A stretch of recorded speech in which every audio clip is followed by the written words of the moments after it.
What's going on? What's going on? What's going on, everybody? It's your boy Rudy Rodriguez Show Mott here. Welcome back to another edition of Rudy's Rant, Her Game, Her Way Women's Basketball, where we talk facts over feelings. Hit the like button, subscribe to the channel, ring the bell, leave a comment, let me know your thoughts. Doing a little bit differently, walking through my townhouse complex, giving you some sights and sounds with the sun. So the camera is moving. I'm on a gimbal. You know, it is hot. I am sweating already. I've been out here for 10 minutes and I'm sweating my ass off. Tonight we're gonna be doing a pregame, myself and Ben Daniel, for the game, because the game's at 10 o'clock and I am not gonna be up till 3 o'clock in the morning doing a post game.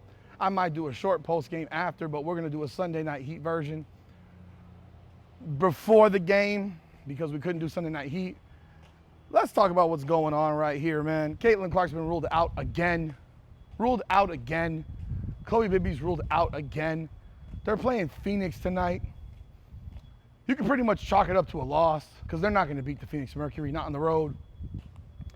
Team has got built-in excuses every single day.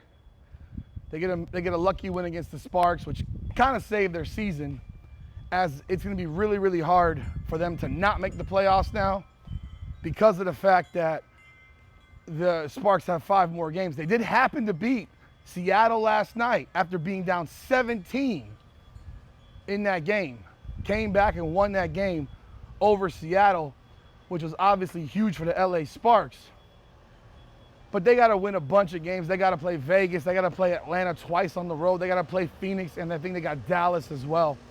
Whereas Indiana has Chicago and Washington. I will tell you this. I thought it would be tough for LA to go 3-3. If LA goes 5-1, that makes them 23-21. Indiana has to win at least 2 games. And that's Chicago and Washington, because they're not going to beat Phoenix tonight. And they're probably not going to beat Minnesota regardless of the situation. Regardless of the situation, they're probably not going to beat Minnesota, even in the finale, at home. I think they're at home. Doesn't really matter because Minnesota can beat them wherever they play. I don't think Caitlin Clark comes back at this point. This circus with her has become absolutely ridiculous. Chloe Bibby has a setback, knee swelling because she's traveling too much, or traveling at all. Said it time and time again, you need to have players at home rehabbing, not traveling, not being paraded around. They need to be at home and not traveling. And because of the travel, now Chloe Bibby has a setback, even though Stephanie White says it's not a setback. Caitlin Clark has been to pretty much every road game except for one. Except one. And that's because there was a death in the family. Now, here she is on a West Coast trip. What was the purpose if she's not playing in any of the games? What was the purpose? What was the purpose? Please, someone let me know. Was it so they can come back and play Chicago? I mean, for what? You want Caitlin Clark you think Caitlin Clark's gonna come back with a week of work in an offense that doesn't work for her? In an offense that doesn't work for her, you really think she's gonna come back and be effective in the playoffs? They're running an offense that doesn't work for her. They're running a motion offense that doesn't work. They scored 63 points. They scored 76 the game before. They score less when she doesn't play. Why has she been traveling with this team if your goal is to actually get her on the floor? Because the goal isn't to get her on the floor. The goal is to actually have her be there to sign autographs, to make it fun for the WNBA fans, so that they can get their money's worth because Caitlin Clark's not playing basketball. They can hopefully get their autographs on a basketball card. They can hopefully get autographs on a basketball card or whatever else But it's not good for the Indiana Fever. It's not good for Caitlin Clark. And it has prevented her from actually healing, recovering, and being able to actually play. She has had setbacks during this injury. I promise you, people. I promise you. Her antics on the court when she's sitting on a bench and she's yelling at referees every 5 seconds, unacceptable behavior. It's ridiculous. It needs to stop. That's another reason you leave her ass at home. Because she can't control herself. I know people don't want to hear that, but she has no control over her own emotions. No control. She's mad emotional. That works in the game. That doesn't work when you're sitting on the bench. It's useless.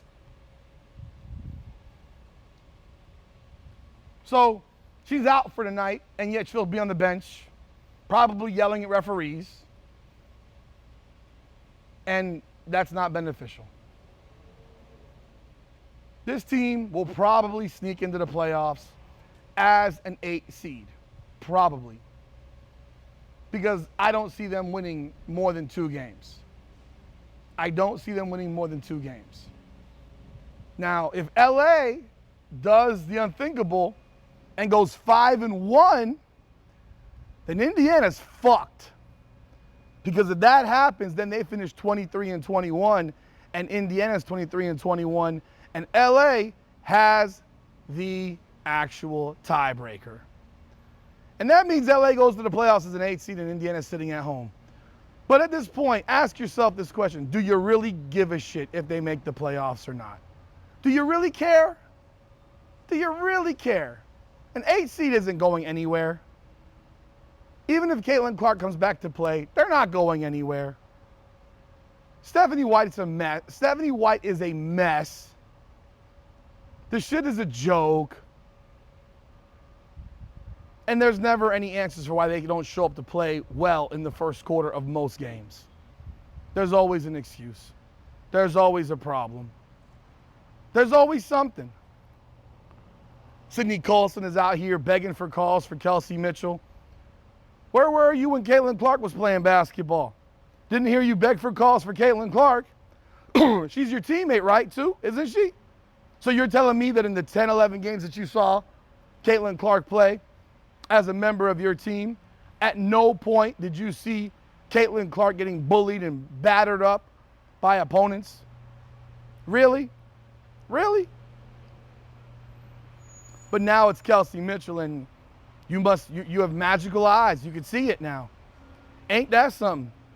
That's craziness. It's flat out craziness. But yeah, we will be on tonight, 8 p.m. for a Tuesday night version of Sunday Night Heat. And then you can jump on the venue with Ben and watch it, and maybe I'll do a post game. Maybe I won't. I don't know. All that said, there's a week left in the season. Season ends next Monday or Tuesday. Monday or Tuesday. I think it's the 9th. We'll see what happens. But the lie will finally come to an end in the next week and a half or 2. That's all I got. Hit the like button, subscribe to the channel, ring the bell, and I hope you start checking out all the college football content. I appreciate y'all continued support of the channel. And truly, truly, I feel blessed that you guys watch what I do. But I do hope you roll with me on college football and baseball and other sports, combat sports, because, yeah, this WNBA stuff, playoffs, I ain't covering it. Nothing, there's no point. Y'all hit the like button, subscribe to the channel, ring the bell, leave a comment. This is Rudy's Rant, Her Game, Her Way, Women's Basketball. Oh yeah, I will cover college women's basketball. That I can assure you of. So there will be women's basketball content here. It just won't be the WNBA. The toxicity of this league is hard to stomach. I can't stomach it anymore, and I don't want to watch it. I'd rather watch college women give their all, leave their guts on the floor, and it be a party out there. Again, hit that like button, subscribe to the channel, ring the bell. This is Rudy's Rant, Her Game, Her Way, Women's Basketball. Come on now.